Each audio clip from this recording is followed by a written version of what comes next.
ఏదండి? అందుకే కదా మీ ముందుకు వచ్చింది. మీడియా ముందుకు ఎందుకు వచ్చాం మేము? ఎందుకంటే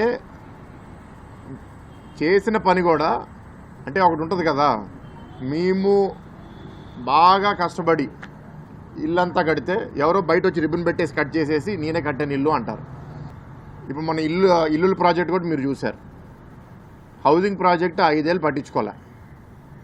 ఎండింగ్ గవర్నమెంట్ మారిపోతుంది, ఇలా ఎలక్షన్స్ వస్తుంది అంటే హడావిడిగా రోడ్లు లేవు, వాటర్ డ్రైన్ లేదు, ప్లంబింగ్ లేదు, ఇల్లు తాళాలు ఇచ్చేయాలని చాలామందికి వాళ్ళు హౌసింగ్ ఇచ్చేస్తున్నామని స్కీమ్ పెట్టారు. ఇంకా ఎవరు జనాలు వెళ్ళి ఆ ఇంట్లో ఉండలేకపోతున్నారు. అంటే ఇది వాళ్ళ ఆలోచన.